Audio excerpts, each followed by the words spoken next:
With the most awkward handshake in F1 history, Logan Sargeant has managed to do the kilometers needed to keep his seat for 2024. Despite reportedly not knowing what a kilometer is. We have for the first time ever a grid which will go into 2024 unchanged from the final race of 2023. Unless, of course, Red Bull pull a vest pocket maneuver, and over the course of the winter, they change Checo in for Daniel and vice versa, and they technically can do that because all drivers for Red Bull and AlphaTauri, or whatever they're going to be called, are driving under the Red Bull group, so they can do these. In theory, Max Verstappen could be driving next year for insert your name here, Racing Bulls, insert your name here. This is a cool spot. But in all seriousness, I am so pleased and relieved that Logan Sargeant has been given another season to prove what he can do. But I am not being delusional here before you type it in the comments. 2024, this is it. If he cannot kick on and get closer to Alex and stop making all of those little mistakes which have been dogging him throughout the entire season, then his time has passed. He can sling his hook. So says I. Sky Sports has the likes of Crofty, you guys have the likes of Lofty. You know, since I'm in a loft. If Logan had only had 1 year to drive and then he was kicked to the curb, what kind of hope does that give for any young driver? You're either going to only get 1 year to impress or you're on your bum, or you're going to be made into a reserve driver where you've really got no hope of getting into a proper race seat unless you have a guy who's really good with contracts on your team. And if you do get into Formula One, well, I hope you're prepared for 12 months of absolute torture when it comes to the likes of constant scrutiny from the media, from journalists, the social media world, content creators, looking at every single mistake you do, be it on the track or off the track, and then dubbing you as a failure and that you need to go. What kind of hope does that give for any young driver? I'm going to do my best to provide some positivity regarding Logan Sargeant, because he really could do with some,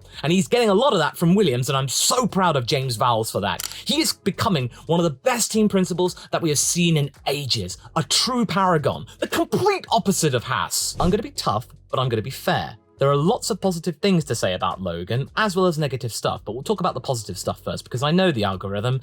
You're probably going to click off before I talk about the positive stuff if I did it the other way around. Unless you subscribed, of course, and then you can catch up later, perhaps. Yeah, maybe like the video? Why should Logan Sargeant get another year in Formula One? Well, put simply, Williams is in no position to provide a fair and stable car for any new rookie into the sport, because put simply, that car is kind of rubbish. Of course, it's known for being really good in a straight line, but I'm pretty sure that most motorsport drivers can drive a Formula One car in a straight line. The trouble is, though, is when you get into the corners and then you have to think over an entire race distance and a race weekend, that's when things get tricky. And Williams has still got a long way to go to improve on that front. For years now, Williams have been banking on the same old strategy of developing a car which is really good down the straights, but can't really do much else. Then just do your best to defend, which Alex Albon has done so masterfully this season and given the team their best result in many years. Back to 2017, I think. Williams has been kind of doing this ever since the turbo hybrid era began. Because even back in the days when Williams were partnering with Martini and had those really lovely liveries, they weren't all that great in terms of the aerodynamics, kind of like Mercedes in a way. And they managed to get away with it for those first couple of seasons, being up in the likes of third place in the constructors because of the fact they were really fast and had a really good engine in the bonnet, which is why they currently have the F1 speed record thanks to Valtteri Bottas in 2016. And many of the recent Williams drivers have noted that the Williams car in many corners can be very unpredictable. Even Alex Albon has commented on the car being very tricky. The crash in Suzuka that Logan had, for example, at the last corner, Albon commented that he came very close to bidding it there too, the car being very twitchy. Alex didn't do that is because he has plenty of experience with twitchy cars. Remember the RB16 of 2020? Even Max Verstappen was having trouble getting that car to go in a straight line or around a corner. It was notoriously skittish. Logan does not have such experience with any other car, and therefore, running on the ragged edge to get out of Q1, he binned it. He didn't have the experience at that track as well. And most importantly, we cannot forget this or stress this enough. Alex Albon has a much more developed car than Logan Sargeant. He's been the one getting all the upgrades. Yes, I know that's because of his own doing. He brought that upon himself. Yes, let's be fair here. If we go to the good old trusty Destructors Championship list done by Base Pro 24 Chevy, we can see here that Logan Sargeant this year has racked up over $4.3 million in estimated damage, and Williams in total have racked up over $7 million estimated damages. That, according to Mike Crack, is almost the amount that it costs to develop an F1 gearbox for a season, that about being $9 million. So that's a very big part of the entire widget, a gearbox, so that kind of money could be well put to other things, such as providing both of their drivers proper upgrades, which they couldn't do. I can understand why they did it. It was being smart and putting all of the priority and all of their eggs in Albon's basket because he was the one getting the points, but there was a disparity in the car's performance. Wait, I hear you say, this isn't being positive about Logan, Law. What are you on about? I'm trying to be fair here and realistic. If you look at Albon's repair bill, it's just under an estimated $2.8 million, so he's not exactly being careful either. The majority of that coming from Australia, where he binned a potential 6th place. The FW45 is a tricky car to handle, and that it is accident prone, and that it doesn't really have that much wiggle room in terms of setup, and it really does not like downforce heavy tracks, which is something which is kind of important in Formula 1, going around a corner at a decent lick, and you can't just always rely on straight line speed anymore, especially with the fact that we're in a ground effect era. And for all the flack that George Russell gets, he supposedly only had 2 instances that have noted a notable repair bill, the second least destructive driver in fact. Williams are not in a position to provide a rookie a fair and balanced car to really understand how Formula 1 works. These rookies who go to Williams, including George Russell, are being thrown in at the deep end with a really badly performing car or a really skewed car, very min-maxy. They are pushing it to the limit and overdriving the car. And this is coming from both drivers, not just the American. But at least their team principal is aware of this. He knows that the team is vastly under-equipped in comparison to the other teams, even the likes of Haas and Sauber. And he said that when he was working at Mercedes, they had the latest and greatest technology and the money itself to work themselves out of many problems. A reported $300 million worth of kit that his new team he is managing simply does not have to hand. We're not expecting Williams to suddenly become Mercedes overnight. Not even James Vowles is saying this. He's thinking that his time there is going to take a very long state of small incremental upgrades to the entire widget to get Williams anywhere near the top of the midfield. It's going to take a long time, which is a good thing. I would rather them do that rather than rush in, throw in loads and loads of money, ask Dalton Capital for hundreds of millions of dollars, and then just try something, rush it, and then it doesn't work properly. It's a slow but steady approach, and I'm really liking this. But you then have to consider with the drivers that you can't just throw them out. You can't throw the baby out with the bathwater, which incidentally, Mercedes and Ferrari and all of the big teams have to do as well. And Williams is in a really good position here because they are starting with a very, very meager budget, and they are having to use it very smartly and very methodically. They are a little bit more stealthy, they're agile. They're kind of like McLaren, who almost went into bankruptcy in 2020 and then managed to get some recovery and financial aid and have been able to restructure themselves in a way where they can quickly get back to the likes of Red Bull.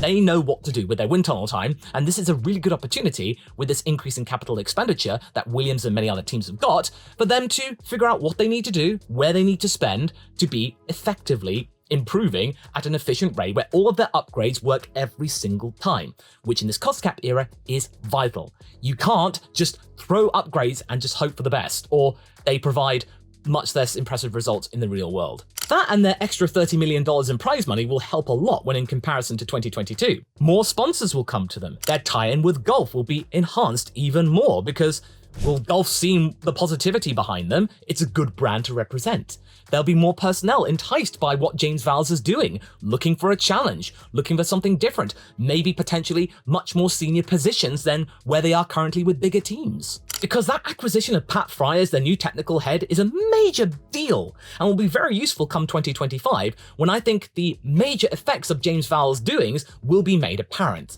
But do you see what I'm getting at here? Is that it's going to take time. And Logan needs to be part of that experience. And also, the FW46 for 2024 will be a car that has had Logan Sargeant's input brought into it. Both he and Alex will be starting with a car that is on an even keel and will be a much better representation of what Logan has learned over 2023. He has been very much through the school of hard knocks, and hopefully that car has a little bit more downforce in it, which will prevent Logan making those silly little mistakes that have cropped up, which have caused most of the negativity surrounding him. And another thing that's going well for them? is that they have integrity, finally. Because there was one point this season where Toto Wolff was pleading to James Vowles or would you please look at Mick Schumacher's data? I printed it out on an email and it is looking very impressive reading. Don't forget which side of your bread is buttered. Pumpernickel bread, ideally. But James Vowles rebuffed that because Mick Schumacher's data was provided to him. Toto was very keen to get him into Williams. He was sticking with Logan. He had the data himself. And one thing that's becoming very clear, I want to send James Vowles one day a Christmas card that just has telemetry data or some kind of data-related Christmas poem or something. That'd be really cute. I think he would like that. Yes, of course, he's caused a lot of damage and a lot of late nights with all of those repair bills. I remember all of that stuff that we saw in Japan. The really bleak faces of like, oh my God, we're gonna have to repair that car again. But the point is, though, is that Logan has not really rubbed them up the wrong way. We never really hear any moments that make Logan out to be a jerk. He's been relatively quiet, actually. And that is completely unlike the days of Scott Speed, because at one point, which led to his F1 exit, Franz Tost was so annoyed with his antics that he reportedly got into a tussle with him, shoving him against a wall. Logan, he is not like that at all. Logan is not a hothead. Yes, of course, Logan has been a little bit annoyed with his lot in life, but he has at least come out and admitted that he needs to knock these mistakes on the head. He is aware of his errors and failures. He needs to improve. And that degree of modesty and awareness of himself, that is important. Logan is not a jerk. And that is a very big deal in the world of Formula One where it's all high pressure. But speaking of those little errors, they are very, very important because sometimes the little errors, they're even worse than the big ones. Yes, all rookies have very big mistakes. Look at Oscar Piastri. He had quite a few errors, and his repair bill isn't that small. It's about an estimated $2.2 million, so even the rookie that completely made people forget he was even a rookie in the first place had his fair share of crashes. And I just feel like that Logan just needs to get rid of those little things, because when he's on his day, he is not that far behind Alex, and he is in a slower car.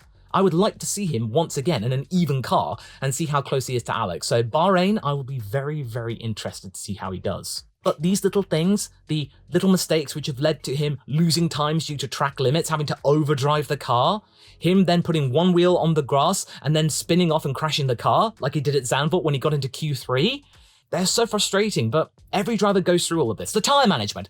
Oscar has problems with tyre management. So does Logan.